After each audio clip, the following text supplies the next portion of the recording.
नमस्कार दोस्तों, मैं ज्योत्सना जोशी आज गूगल के बहुत ही इफेक्टिव टूल अर्थात गूगल फॉर्म पर बात करूंगी। तो आइए जानते हैं हम गूगल फॉर्म को कैसे बना सकते हैं। इसके लिए हम सबसे पहले गूगल वेब ब्राउज़र पर जाकर के क्लिक करते हैं और गूगल फॉर्म को टाइप करने पर हमारे पास इस प्रकार का इंटरफेस खुल करके आता है, जिसमें हम Google forms free online service पर क्लिक करेंगे। क्लिक करने के बाद हमारे आगे इस प्रकार दो फॉर्म्स खुल के आएंगे, जिसमें से हम गो टू गूगल फॉर्म्स पर क्लिक करेंगे। गो टू गूगल फॉर्म्स पर क्लिक करने पर हमारा फॉर्म खुल करके आ जाता है।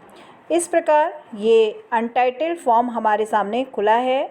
यहाँ पर अपना टाइटल सेट कर सकते हैं। अगर हम एडमिशन फॉर्म बना रहे हों तो हम एडमिशन फॉर्म लिख सकते हैं, या फिर हम कोई और क्वेश्चन आयर बना रहे हैं तो उसको लिख सकते हैं। इसके बाद अगला हमारा जो सेक्शन है वो क्वेश्चंस का है। अब हम इसमें क्वेश्चंस ऐड करेंगे। क्वेश्चंस ऐड करने के लिए हमारे पास ये प्लस का जो टैब है, इसको हम क्लिक करेंगे। इससे हम अपने नए क्वेश्चंस को ऐड करेंगे। उसके पश्चात जो नेक्स्ट टैब है, अगर हमारे पास इस डिवाइस में कहीं ऑलरेडी क्वेश्चंस हैं तो हम उन्हें यहाँ पर ला सकते हैं। इसके बाद अगला जो टैब हमारे पास है वो टाइटल और डिस्क्रिप्शन के लिए है। उसके आगे फ़ोटो अपलोड हम लोग अपने क्वेश्चंस में कर सकते हैं। अगर हम कोई यूट्यूब का वीडियो यहाँ पर डालना चाह रहे हो तो इस बॉक्स की सहायता से हम यहाँ पर इसको ऐड कर सकते हैं। अगर हम अपने फ़ोन में सेक्शंस ऐड करना चाहें तो यहाँ पर इस बॉक्स में जाकर के हम क्लिक करेंगे, जिससे हमारे फॉर्म में सेक्शंस ऐड हो जाएंगे। इस प्रकार से हम अपने फॉर्म में कोई भी क्वेश्चंस को ऐड कर सकते हैं। हम सबसे पहले बच्चे का नाम लिख लेंगे। हम बच्चे का नाम पूछ लेते हैं और आप देख रहे हैं कि आंसर्स में यहाँ पर हमारे पास शॉर्ट आंसर का ऑप्शन आ गया है। बच्चा चाहे तो शॉर्ट आंसर में यहाँ पर अपना नाम लिख सकता है।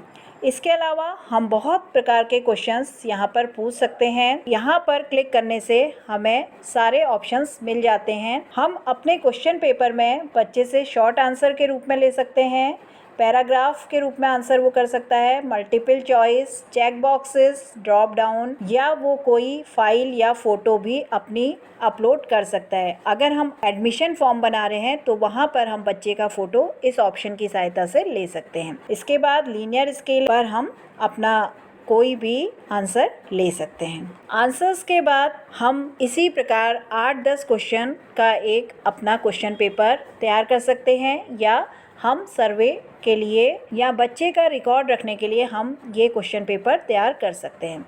क्वेश्चन पेपर तैयार करने के बाद अब हमारा सबसे मेन ऑब्जेक्टिव हो जाता है इसको एक क्विज़ के रूप में तैयार करना। क्विज़ के रूप में तैयार करने के लिए ऊपर बने हुए 3 बॉक्सेस में जाएंगे। इन बॉक्सेस में क्लिक करने पर हमारे आगे जो ऑप्शंस आते हैं वो प्रीव्यू और सेटिंग्स के हैं। प्रीव्यू में क्लिक करने पर हम देख सकते हैं कि हमारा जो फॉर्म बन रहा है वो कैसा दिखाई देगा, वो किस रूप में होगा। और अपने फॉर्म को क्विज बनाने के लिए हम सेटिंग्स में जाएंगे। सेटिंग्स में क्लिक करने पर हमारे पास ये 3 प्रकार की सेटिंग्स खुल के आती हैं, जनरल, प्रेजेंटेशन और क्विज़। तो बात करते हैं जनरल प्रेजेंटेशन की। अगर हम बच्चे का ईमेल एड्रेस या हम जिसका भी फॉर्म बना रहे हों उसका ईमेल एड्रेस कलेक्ट कराना चाहते हैं तो हम यहाँ पर इसको इनेबल कर देते हैं। अगर हम चाहते हैं एक फ़ोन से एक ही बच्चा रिस्पॉन्स दे तो हम इसको भी इनेबल कर देते हैं, अन्यथा हमारे कितने भी बच्चे एक फ़ोन से रिस्पॉन्स कर सकते हैं। इसके बाद प्रेजेंटेशन की बात आती है तो उसमें हमारे पास show progress bar, shuffle questions order और show link to submit another response, इनके ऑप्शंस आते हैं। हम चाहते हैं कि हमारे बच्चे के पास जब भी पेपर पहुंचे क्वेश्चंस का ऑर्डर अलग अलग हो तो हम इसको शफल को ऑन कर सकते हैं, या फिर हम बच्चे को show link to submit another response के ऑप्शन को इनेबल कर सकते हैं। हम तीनों भी ऑप्शन इनेबल कर सकते हैं। इसके पश्चात लास्ट हमारे पास आता है कन्फर्मेशन मैसेज। अगर हम यहाँ पर कोई मैसेज लिख देते हैं, thank you for your submission, या ऑलरेडी यहाँ पर टाइप है your response has been recorded, तो अपना फॉर्म सबमिट करने वाले को पता चल जाता है कि उसका फॉर्म सबमिट हो गया है। इसके बाद हमारा जो क्विज़ीज़ वाला सेटिंग है उस पर हम जब क्लिक करेंगे तो हमारा फॉर्म एक क्विज़ का रूप लेता है। अभी तक हमारा फॉर्म क्विज़ नहीं था, ये सर्वे टूल की तरह था। अब अगर हम इसको क्लिक करेंगे तो ये हमारा एक सर्वे टूल ना रह करके क्विज़ बन जाता है। इसको हम एनेबल कर देते हैं और यहाँ पर आप देख रहे होंगे सेव का ऑप्शन है, इसको हम क्लिक कर देंगे। क्लिक करने पर हमारा फॉर्म अब एक क्विज़ीज़ के रूप में होगा। क्विज़ीज़ के रूप में आने पर आप देख रहे होंगे इसमें यहाँ पर ये बॉक्स बन के आता है जो कि पहले नहीं था। ये बॉक्स केवल क्विज़ीज़ के बाद ही आता है। इसको हम टिक करेंगे। टिक करने के बाद यहाँ पर हमने जो भी क्वेश्चन दिया है होगा उसको सही आंसर फीड कर देंगे और फीड करने के बाद बच्चे को हमने क्विज में जितने भी मार्क्स देने हैं उन्हें यहाँ पर हम ऐड कर देंगे। और ये दोनों काम करने के बाद हम यहाँ डन के बटन को क्लिक कर देंगे। ऐसा करने के बाद ही हमारा ये ऑप्शन सेव हो पाएगा और हमारा फॉर्म अच्छे से तैयार हो पाएगा। तो इस प्रकार से हम अपने क्विज़ को तैयार करेंगे। तो जब हमारा क्विज़ तैयार हो जाता है हम इसको देखने के लिए यहाँ पर 3 डॉट्स में क्लिक करेंगे। क्लिक करने पर हमें प्रीव्यू के बटन को क्लिक करना है और हमें अपना फॉर्म यहाँ पर दिखाई देगा, कैसे हम उसको सबमिट कर सकते हैं। हम फिर से फॉर्म पर आते हैं। अब हमारा फॉर्म तैयार हो गया है। हम उसके रिस्पॉन्सेस को जानना चाहते हैं। रिस्पॉन्सेस को जानने के लिए हम रिस्पॉन्स वाले बटन पर जाएंगे और क्लिक करने पर हमारे पास इस प्रकार का इंटरफेस आएगा। क्योंकि मेरा फॉर्म बना नहीं है, इस पर कोई भी रिस्पॉन्स नहीं है, इसलिए यहाँ पर 0 रिस्पॉन्स शो कर रहा है। अगर जब मैं इस फॉर्म को सेंड कर दूँगी तो यहाँ पर जब हमारे फॉर्म भरते जाएंगे यहाँ पर रिस्पॉन्सेस की संख्या आती जाएगी। इन रिस्पॉन्सेस को हम एक्सेल सीट के रूप में भी जनरेट कर सकते हैं। इनको जनरेट करने के लिए हम इस स्थान पर क्लिक करेंगे। ये ग्रीन साइन को क्लिक करते ही हमारे पास इस प्रकार का इंटरफेस खुल के आता है।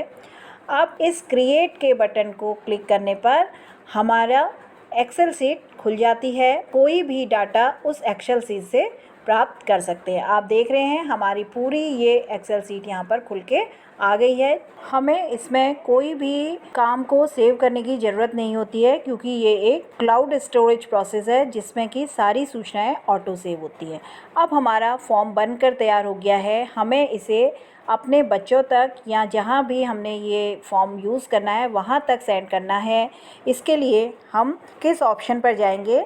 हमारे पास ये चिन्ह बना है, हम इस पर क्लिक करेंगे। क्लिक करने पर हमारे पास ये ऑप्शन आते हैं सेंड फॉर्म, यानी कि हम फॉर्म को कैसे सेंड कर सकते हैं। हम अपने फॉर्म को ईमेल्स की सहायता से सेंड कर सकते हैं या फिर हमारे पास बहुत ही सरल तरीका है लिंक का। तो हम इस लिंक पर क्लिक करेंगे और आप देख रहे हैं क्लिक करते ही यहाँ पर ये लिंक शो हो गया है। अब मैं इस लिंक को शॉर्टन URL करके छोटा कर लेती हूँ और छोटा करने के बाद आप यहाँ पर ऑप्शन देख रहे हैं कॉपी का।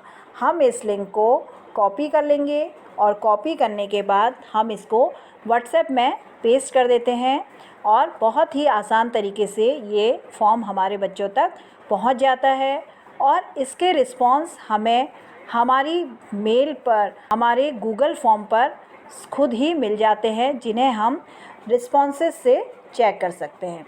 हम रिस्पॉन्सेस में जा कर के चेक कर सकते हैं। इसके बाद बात करते हैं, अगर हम गूगल फॉर्म को कोई थीम देना चाहें, अगर हम गूगल फॉर्म को थीम देना चाहते हैं तो हमें यहाँ पर क्लिक करना होगा। इस स्थान पर क्लिक करके हम देख रहे हैं कि हमारे पास हेडर का ऑप्शन खुल गया है। अगर मैं कोई टेस्ट ले रही हूँ, जैसे मैंने पर्यावरण का टेस्ट लिया है, तो मैं पर्यावरण से संबंधित कोई इमेज डाल सकती हूँ, या मैं कोई और पृथ्वी से संबंधित कोई टेस्ट ले रही हूँ तो पृथ्वी का इमेज डाल सकती हूँ। इस प्रकार से अपने फॉर्म को एट्रैक्टिव बना सकती हूँ। और थीम कलर में जैसे मैंने रेड कलर अगर यहाँ सेलेक्ट कर दिया है तो वहाँ पर मेरा जो फॉर्म होगा उसका थीम कलर रेड आ जाएगा। इसके बाद हम इसको अप्लाई कर लेते हैं। अप्लाई करने के बाद आप देख रहे हैं मेरा थीम कलर चेंज हो गया है। इस प्रकार से हम गूगल फॉर्म में बहुत ही आसानी से अपना एक असेसमेंट फॉर्म तैयार कर सकते हैं या कोई अन्य रिकॉर्ड के लिए अपना फॉर्म तैयार कर सकते हैं। बच्चे के एडमिशन के लिए एडमिशन फॉर्म तैयार कर सकते हैं।